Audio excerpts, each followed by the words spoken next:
The night sky above the city of Neo-London shimmered with hundreds of artificial satellites. The people below had grown used to strange lights crossing the heavens, but no one noticed when a small silver capsule entered the atmosphere without any sound. It slipped through the clouds like a falling star and landed quietly in the dark corner of an old university campus. Inside dorm 47B, Ethan Miller, a young human studying xenobiology, was finishing his late-night assignment. He had been working on a project called Interplanetary Coexistence Understanding Alien Cultures. Ironically, he never imagined he would soon live that very experience. He stretched, looked at his screen, and sighed. Another night, another essay, he muttered. Suddenly the lights flickered. The room shook as if a small earthquake had hit the building. Books fell off the shelf. His coffee cup rattled. The air turned electric for a moment, then everything went silent. Ethan stood frozen. That was not in the forecast, he whispered.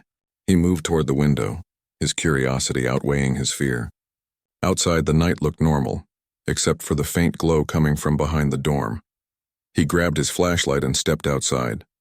The cold air brushed his face. He followed the light and found a half-buried metal pod, no larger than a car. It was smooth, seamless, and pulsing faintly. When Ethan approached, the surface of the pod shimmered and opened with a quiet hiss. A figure stepped out, tall, slender, and slightly glowing under the moonlight. Its skin was silver blue and its eyes reflected light like liquid glass. Ethan's first reaction was a mix of fear and fascination. "You're not human, are you?" he said softly. The alien blinked, tilting its head. A soft, calm voice echoed, not from its mouth but directly in Ethan's mind. "Greetings, resident of Earth. My name is Kelna. I come in peace." Ethan's heart raced. He had read hundreds of theories about telepathic species, but hearing one in his head was completely different. Hi, Kelna. You kind of landed on my campus." Kelna looked around, confused. "Campus? Is that a human habitat cluster?" Ethan smiled nervously. "Something like that." The alien's eyes glowed brighter for a moment. "I am here for research, to understand human biology and behavior." Ethan didn't know whether to laugh or panic. "Research? Wait, what kind of research?" Kelna blinked. "I was assigned to live among humans. I must learn how your kind eats, sleeps, communicates, and survives." Ethan sighed. "Well, you picked the right place. Welcome to Earth, I guess. A strange roommate." The next morning, Ethan somehow managed to smuggle Kelna into his dorm room. He gave them one of his spare hoodies and some loose sweatpants to help them blend in. Kelna looked awkward in human clothes, the sleeves hanging long over their thin silver fingers. "This is constraining," Kelna said, pulling at the hoodie. "That's fashion," Ethan replied with a grin. "Humans like to be uncomfortable for style." Kelna made a note in a small silver device that floated near their hand. "Observation, humans value discomfort, curious." Ethan groaned. "That's not exactly true. Anyway, rule number 1, don't use your telepathy in public." "People might freak out," Kelna nodded. Acknowledged. The rest of the day was chaos. Ethan had to explain what food was. Yes, we must eat daily. What a bed was. We sleep horizontally for about 8 hours. And what humor meant. No, sarcasm is not hostility, it's complicated. Kelna tried to mimic everything Ethan did. They watched humans walk, eat, and talk through campus security cameras accessed from Ethan's laptop. Each time they saw something unusual, they'd ask questions that made Ethan laugh or groan. "Why do humans place round decorations called eyes on plush animals?"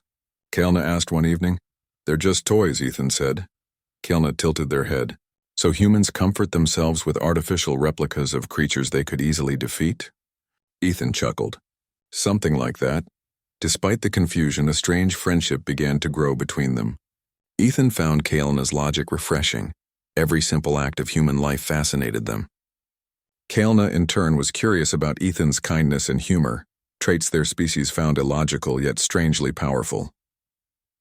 First experiment, after a week, Kelna began their official study. They converted part of Ethan's room into a small lab. Nothing dangerous, just scanners, holograms, and data screens. They called it the Human Observation Zone. "Ethan," Kelna said one night, "I must study human biology more closely. I request permission to scan your form." Ethan frowned. "You mean like a medical scan?" "Yes, only external readings. No harm will occur. Ethan hesitated but then shrugged. All right, go ahead. Kaelna activated a soft blue light that passed over him like a gentle breeze. Interesting, Kaelna murmured. Your structure is inefficient yet resilient. The density of bone and muscle suggests adaptability under multiple environments. Ethan laughed. That's humans for you. Not the strongest, not the fastest, but we never give up. Kaelna paused, looking thoughtful. Persistence. I've read about this. It is not common among most advanced species. We prefer optimization over endurance. Yeah, well, we like to try until we win, Ethan said proudly. Kaelna's eyes gleamed brighter. Perhaps that is what makes humans unique. The discovery as the days passed, Kaelna's fascination with humanity deepened. They started watching old Earth documentaries, learning about history, culture, and emotion. One night they asked a question that caught Ethan off guard. Why do humans help each other even when it brings them pain? Ethan looked at them quietly. Because we care. Because sometimes helping someone feels better than winning. Kaelna looked confused. That is inefficient, yet powerful. Before Ethan could answer, the silver device on Kaelna's wrist blinked red. A small holographic message appeared. Field Agent Kaelna, your location has been compromised. Extraction required within 72 Earth hours. Kaelna's calm expression faded. They found me. Ethan's heart sank. Who found you? My superiors. They believe human contact is too dangerous. They want me to return. Ethan shook his head. But you can't leave now. You are just starting to understand us. Kaelna lowered their gaze. It is not my choice. For the first time, Ethan saw fear in Kaelna's alien eyes. Not fear of danger, but fear of losing something they had just begun to appreciate. Ethan crossed his arms. Then maybe, it's time for humans to show your people what we're really capable of. Kaelna tilted their head. And what is that? Ethan smiled. Hope. The next morning, Ethan woke up early, though he had barely slept. His mind kept replaying the message on Kaelna's wrist device. Extraction required within 72 hours. He turned his head toward the other side of the dorm room. Kaelna was sitting cross-legged on the floor, surrounded by glowing data screens. The silver light from their instruments painted the room in soft blue. Ethan rubbed his eyes. You've been up all night again? Kaelna didn't look up. I am recalculating signal paths. My superior sent another encrypted message. They are impatient. Can you reply to them? Ethan asked. Kaelna hesitated. I could, but they would trace my signal instantly. They would arrive in minutes. Ethan leaned against the wall. So what are you going to do? Kaelna finally looked at him. I do not know. I was ordered to study humanity, but I have seen enough to realize how little our data truly means. There is something your kind has that no measurement can define. Ethan smiled faintly. We call that soul. Kaelna blinked. Soul, the unseen energy that drives emotion and courage. I have read about it, but now I begin to think it might be real. An unexpected broadcast that afternoon, Ethan went to class while Kaelna stayed hidden in the dorm. The aliens spent the time watching human media through the internet, trying to learn faster. They watched documentaries, news, and even cat videos. When Ethan returned, Kaelna looked unusually serious. Ethan, I discovered something alarming. Ethan dropped his backpack. What is it? Kaelna pointed to the screen. Your planet's global network. It is not as private as humans believe. My ship's AI has been automatically recording all my field observations and transmitting them into space. That means your government might detect the signal soon. Ethan froze. Wait, are you saying Earth might find out about you? Yes, Kaelna said calmly. And my people will not be pleased to know humans can trace us. Ethan ran a hand through his hair. That's bad. Really bad. Kaelna's eyes dimmed. If either side panics, there could be conflict. I have seen it happen on other worlds, Ethan frowned. Then we stop it before that happens. Kaelna tilted their head. How? By talking, Ethan said simply. If your people think humans are dangerous, then maybe we can prove them wrong. Kaelna gave him a long look. You are suggesting direct communication with my High Council. That has never been done before by any species under study. Ethan shrugged. Then it's about time someone did it. The plan over the next day, they prepared a transmission, one that would reach Kaelna's homeworld but appear harmless to Earth's systems. Kaelna explained that their people lived in the Zarathian collective, a federation that studied intelligent species across the galaxy. They watch, record, and move on, Kael'na said quietly. No contact, no interference. Humanity was supposed to remain unaware.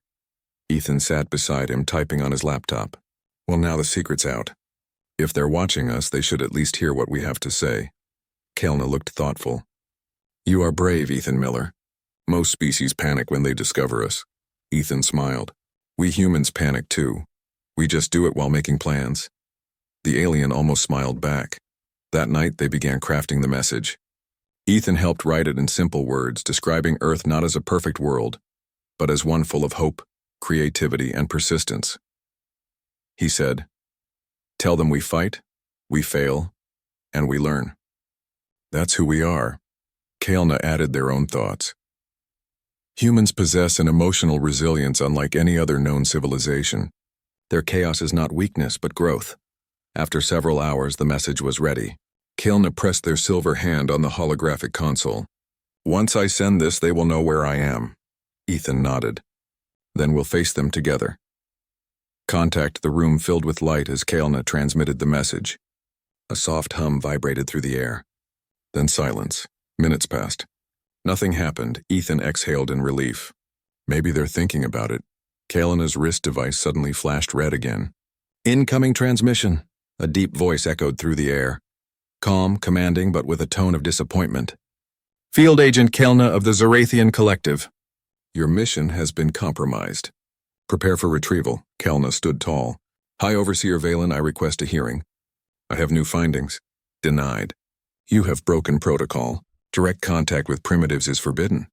Ethan frowned. Primitives? That's a bit rude. The voice ignored him. Prepare for extraction in 1 planetary hour. The signal ended. Kael'na turned to Ethan, their expression heavy. They will arrive soon. I cannot stop them. Ethan looked around the small dorm room. The messy desk, the posters, the blinking light of Kael'na's scanner. Then we make them listen before they take you. Human ingenuity, Ethan began pulling wires, screens, and old electronics from his closet. If they're coming, we'll give them something to see. Kael'na watched as Ethan built a strange setup using his laptop, some antennas, and the alien scanner. What are you doing?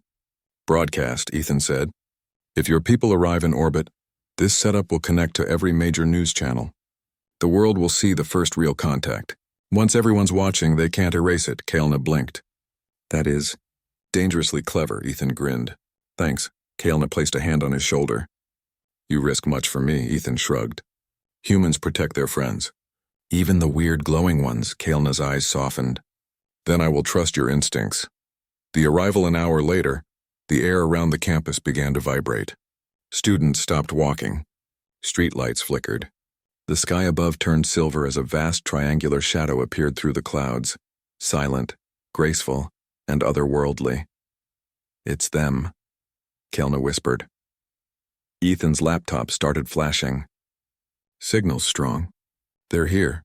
From the ship, a beam of light descended, scanning the area. The ground shimmered as a group of tall, armored figures materialized in front of the dorm. Their bodies glowed faintly, and their eyes reflected like glass mirrors. One stepped forward. Field Agent Kael'na, you will return with us. This world is not ready. Kael'na raised their chin. You are wrong. Humanity is ready. They are not perfect, but they are growing. I have seen their courage. The commander's gaze shifted toward Ethan. Human, you have interfered with interstellar law. Ethan stood firm. Maybe. But you're standing on our planet now, and we deserve a chance to speak for ourselves. For a long moment, no one moved. Then the commander said quietly, Very well, speak. The speech that changed everything. Ethan's voice was steady, but his heart was racing. You think we're primitive because we argue and fight and make mistakes. But that's how we learn. You evolve through control. We evolve through chaos. We don't have perfect logic, and we have something better. We care, he pointed toward Kael'na. They learned that in just a few days here. Imagine what we could learn from each other in a few years. The commander looked at Kael'na. Is this true? Kael'na bowed their head slightly. Yes, humans are unpredictable, but their will is unmatched. They adapt faster than any species I have studied. To ignore them would be a mistake.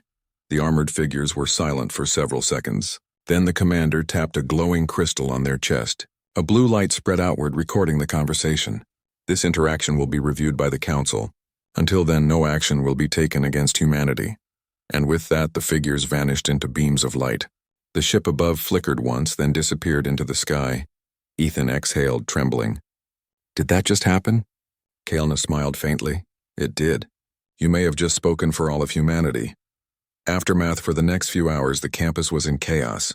Students had filmed everything, and the footage spread across the internet before anyone could stop it. The headline appeared everywhere. Alien contact confirmed. Human student stops intergalactic retrieval. Governments panicked. Scientists celebrated, and the world watched in awe. Back in the dorm, Ethan sat on the bed, exhausted. Kaelna looked out the window, the stars reflecting in their eyes. They will return, Kaelna said softly. Next time, perhaps in peace, Ethan nodded. And when they do, we'll be ready, Kaelna smiled. You humans are extraordinary. Always ready for the impossible. Ethan chuckled. That's kind of our thing. Outside, the night sky shimmered again, not with fear this time, but with wonder. A month had passed since the night the alien ship appeared over Neo-London. The world had changed. Every news channel replayed the event. Ethan standing before glowing alien beings, defending humanity with words instead of weapons. The video had spread everywhere, and people started calling him the boy who spoke for Earth. But while the world celebrated, Ethan's life became anything but peaceful. Reporters surrounded the campus. Government officials questioned him for days. Some called him a hero, others said he was lying. Yet through it all, Ethan only cared about one thing: Kaelna. The alien had been gone since that night. The Zarathian ship had taken them back, leaving only a small silver device on Ethan's desk. It hummed softly like a heartbeat. Sometimes it flickered with faint blue light, and Ethan hoped it meant Kaelna was alive. The signal returns. One cold evening, Ethan sat alone in his dorm room, staring at the stars. He whispered, "You promised to come back." As if answering his words, the silver device glowed brighter. A small hologram appeared, Kaelna's face calm but serious. "Ethan," the voice echoed softly, "I do not have much time. I am on trial before the Zarathian Council for breaking protocol. But something unexpected has happened. Some among them wish to hear from you directly." Ethan blinked. "Me talk to an alien council?" How Kaelna smiled faintly. "Through this device. It can open a live communication link. But once it does, your world will know we are truly watching." Ethan stood. "Then let's do it. If there's even a chance to help you, to help both of us, I'm in." The hologram flickered. "You always choose courage, Ethan Miller. That is why I believe in your kind." The screen expanded, filling the room with swirling light. Ethan's surroundings faded until he was standing inside what looked like a vast hall made of crystal and starlight. Floating figures, the Zarathian Council, watched him silently from above. The Council of Light, a deep voice spoke first. "Human, you are the one called Ethan Miller." Ethan looked around. "Yes, sir. I'm the one who met Kaelna." "You stand before the Council of the Zarathian Collective," said another voice. "Your species has broken the veil of observation. You should not know of us." Ethan took a breath. "Maybe that's true. But now that we do, hiding again won't work. The world has already seen you. You can't undo it." The council murmured among themselves, their lights flickering. Finally, one asked, "Why should we allow your people to exist freely? You are young, chaotic, and dangerous. You fight among yourselves. You destroy your own world." Ethan looked down for a moment, then back up. "You're right. We're not perfect, but that's what makes us strong. We fall, we fail, and we get up again. Every time." Kaelna's image appeared beside him, standing tall. "Council members, I confirm these words. Humans possess determination beyond logic.